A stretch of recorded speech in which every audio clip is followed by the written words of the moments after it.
Hello there, Jeremiah Sabenas, Steady Hand Horsemanship, Steady Hand Horses, where I'm trying to become a good hand and I'm trying to make my horses steady. So I'm making a little video on hobbling a horse. There's a lot of reasons why you want to do this.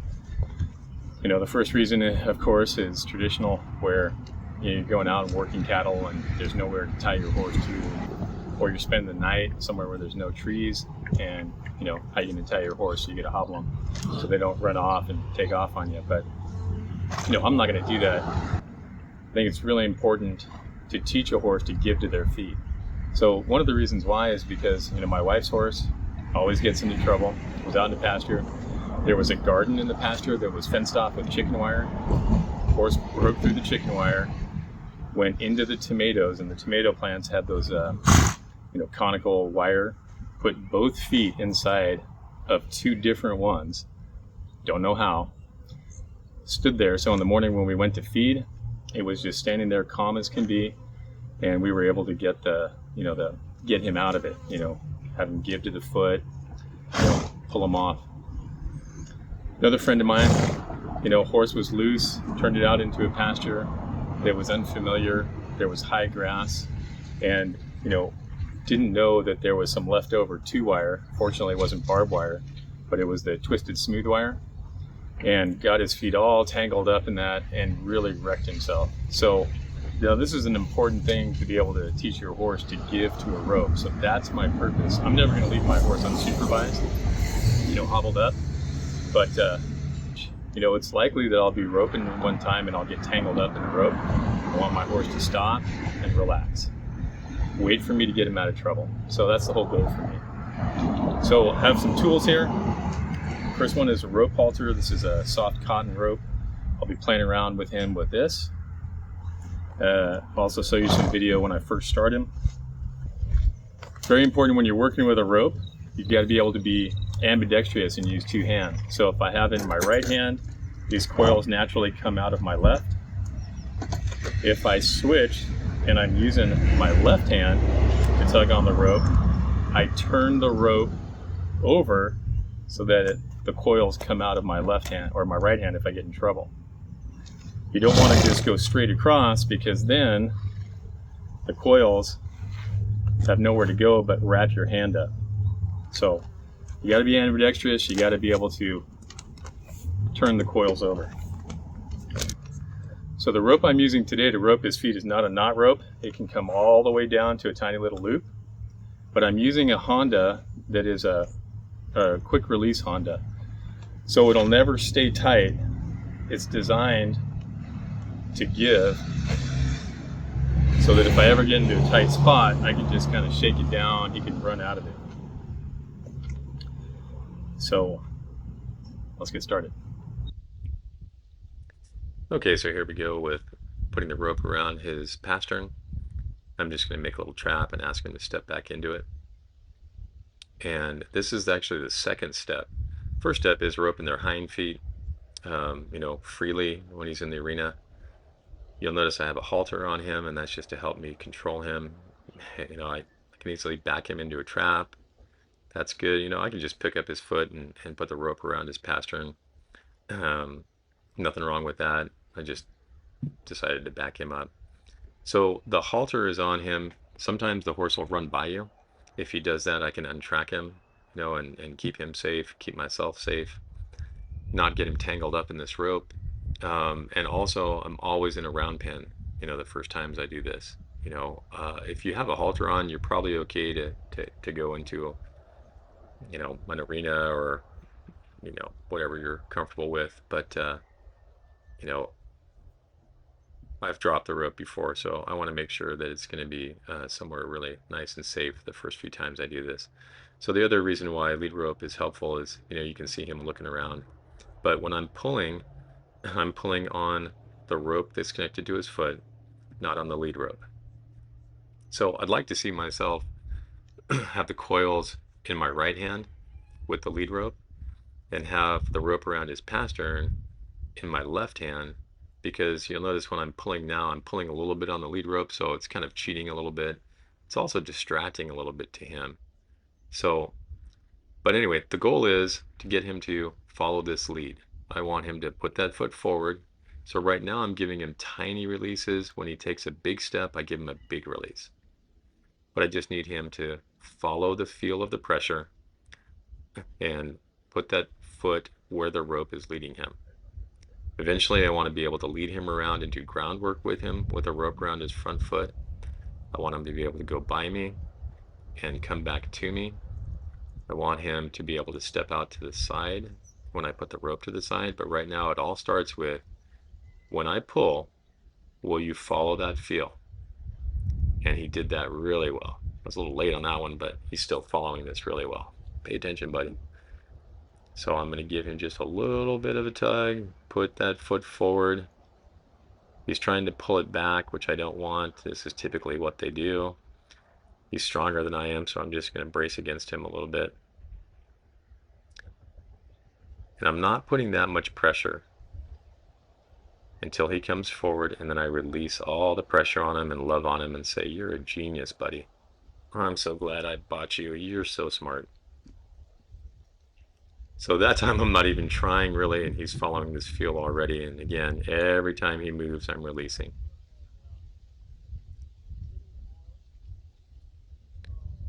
So that time was really, really light. Picked his foot up, really nice, followed that feel. That's all I need for an introduction. So I'm going to move on now and pick his foot up from the side. Because again, I'm going to do this hundreds of times.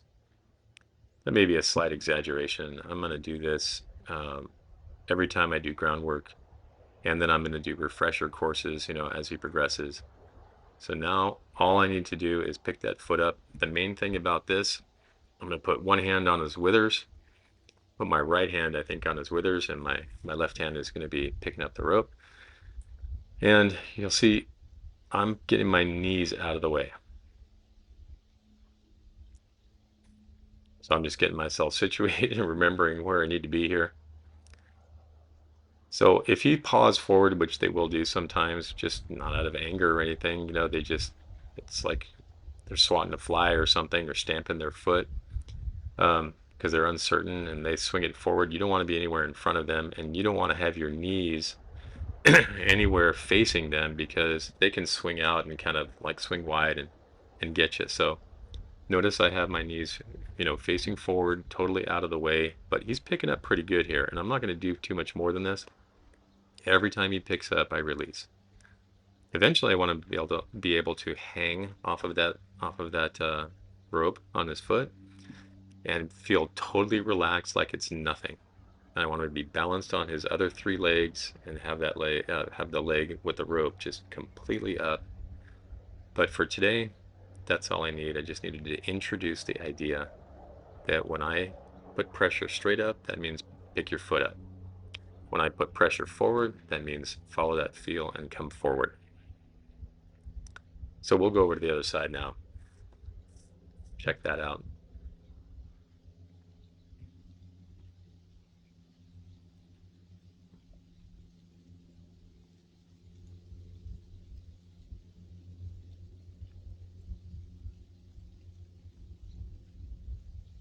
So one concept that's pretty important is when you put the ropes in your right hand or left hand, you have to turn the coils so that they will come out. So that means you turn the rope. Here he is picking that front left foot up very gently. You can't see. I'm barely putting any pressure on him, and he's already coming forward. So he may be following me, I realize. So I don't know why. I just thought, hey, maybe I'll try to back him up. And here's what it looks like. This is a little taste. Eventually, he will go back just on that feel. He does that really well. So now he's coming forward with that leg so easily. You can tell I'm barely putting any pressure at all. And he's coming forward. So I'm so thrilled with that. I'm going to stop there. And, we back up like that. I raise my hand up and down to get him to back up with the halter so it looks the same to him. He just feels it on his foot, but he knows that signal. And I'm just thrilled that he did that first time roping him. So notice I have my knees out of the way again, and I only picked him up once here, and he picked up right away, punctually, very easily. Yes, he put his foot down real quick again, but I was so pleased with how he picked it up that I'm taking the rope off right away and calling it good. I want him to enjoy this. I want him, to be rewarded for his effort. So here's a little clip of me roping the hind feet. This was a few days before, and I've roped his hind feet, a few times before this. But he needs to know that when there's pressure, he needs to give to the pressure, and that means stop. So notice he's looking out. He's not really paying attention yet, but I need him to stop and balance on those other 3 legs and put his leg down really gently. That's pretty good there. He doesn't have any pressure on that leg. So as soon as he puts it down, I release the pressure. He's got to pick it up and let it relax. And then as soon as he does that, I drop it for him. And then I let him move again. And then you can see they get pretty, testy about the rope. They test it. But I'm standing in the center, so if he runs around, it's no big deal. That's pretty good there. He's standing with the rope relaxed. His foot's off of it, or the pressure's off his foot. So here we go to hobbling him for the first time. And I'm just taking him right out of his corral. And I'm just going to check his feet. I haven't lunged him. I haven't, done anything like that. I just took him right out. And I'm just a little quick refresher of, hey, remember when there's pressure on your feet, with that lead rope, that means pick your foot up and give to the pressure. So now we're going to put the hobbles on him straight away. And I just threw on the ground a piece of rope that I can use to hobble his rear foot. But I'm not going to do that today. I'll talk about that in a little bit. But notice when I'm hobbling him, he's picking his foot up. So that tells me that he's been prepared very well, that he knows that pressure on that foot at all or rope around that foot means pick it up. Sometimes he's not sure which foot I'm talking about, but he's really trying for me. So to me, I'm thinking that's pretty good.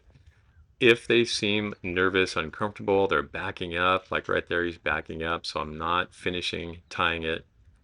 But to me, this looks like he's just trying to be a good boy and do what I've always done. When I put pressure on him, he picks that foot up.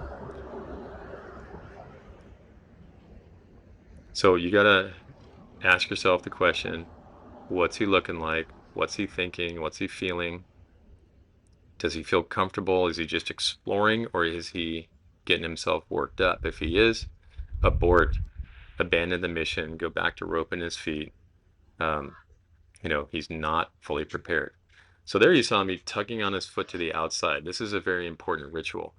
Whenever I put the hobbles on him, I pick up his front left foot and I bang it a little bit to the outside, pick it up so he feels the pressure on both of his feet and he knows he's tied. So this is the first time, so he doesn't really understand that. So every time I ride him, I get off him, I throw a rope around him, I just hold on to the lead rope and, practice standing or swatting a shoe fly away from him. So he's really comfortable and relaxed with me working around him, and he knows that sometimes his job is just to stand. So that's what he's doing right now. I don't think he's realized that he's hobbled yet. So I'm just going to go kind of do my routine, make him comfortable. Usually I get my loop rope down and throw some loops around. I'll even throw around his butt, with the lead rope in hand, and he just stands there. It's no big deal.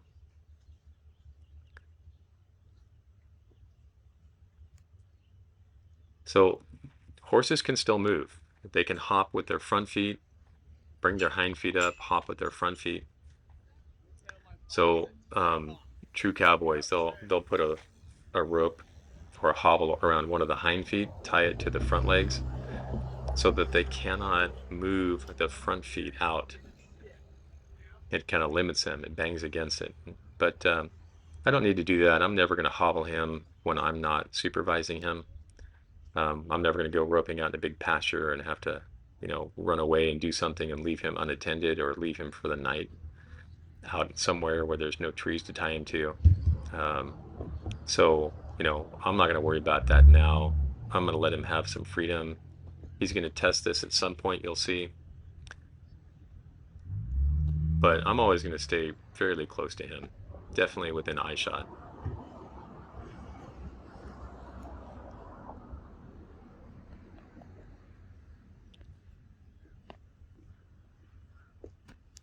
So now you're going to see he's going to follow me here a little bit, and then he's going to be surprised and realize that he's tied up. And then you'll see what it should look like when he realizes he's tied up. So here he's testing.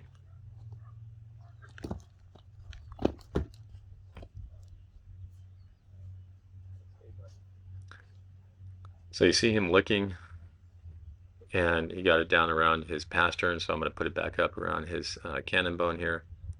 Bring it back up above his fetlock, and notice how he's giving to me. Every time I pick that foot up, he just hangs it.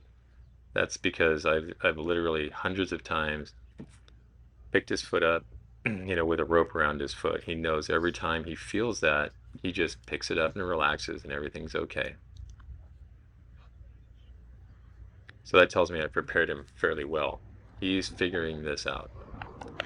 He's had his foot roped hundreds of times. He's just never had both of them roped at the same time here. So I love this. He's realizing he can move his hind feet and his front feet stay. If I can get that message across to him that he's free to move his hind feet around, I think that would be fantastic. Then he can follow me and watch what I'm doing, and not go anywhere.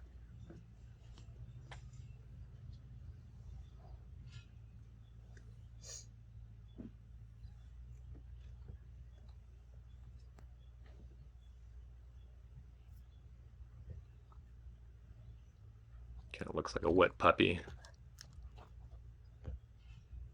But he had to test it one more time here, which I'm glad of.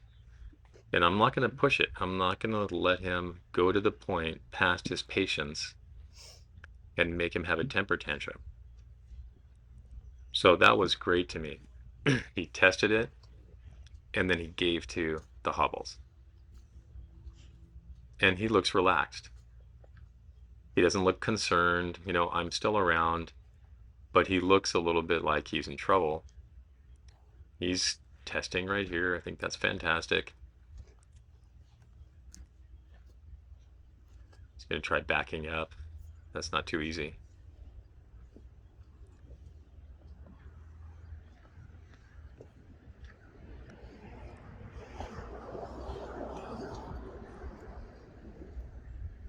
But he looks pretty relaxed. He doesn't look angry. He's looking around at things. So I'm not going to let him go too much longer for this first time. I'm pretty confident that he gets the idea.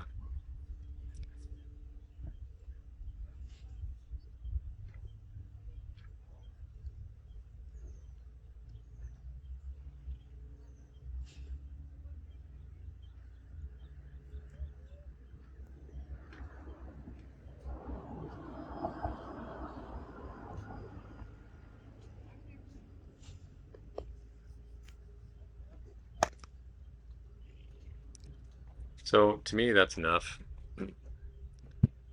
He's done fine. He's been introduced. Again, for me, I don't need him to spend hours. I just need him to get the idea that if you get tangled up, that means stop. You wait for me. So now we're going to progress. I'm going to take him out into an arena.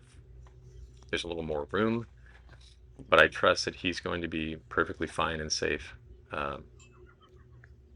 And then I'll progress further and further, take him in other situations, but always supervised.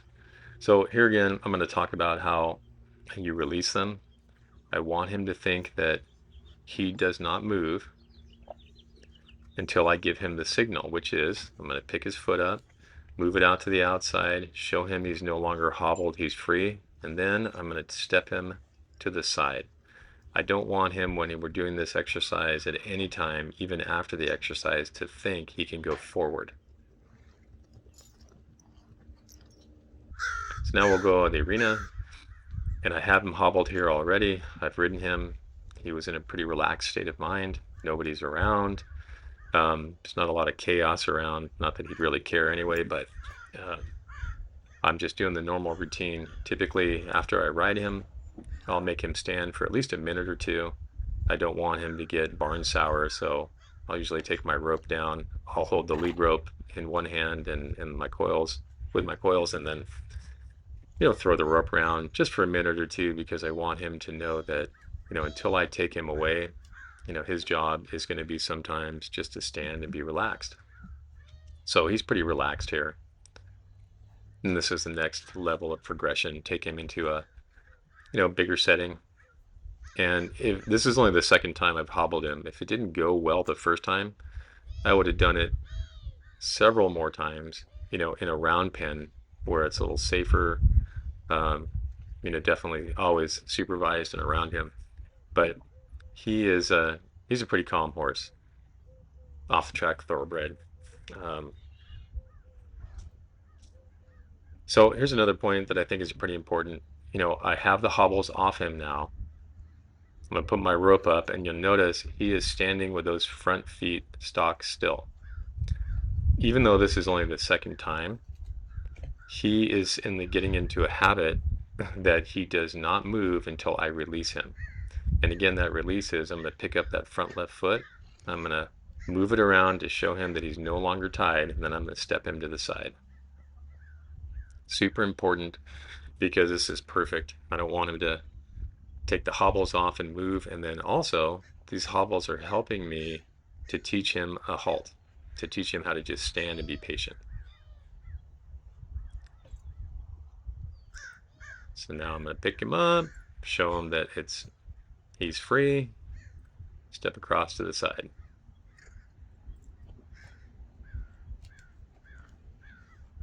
And see how relaxed he is. This is going to be something that's enjoyable. The hobbles are no big deal.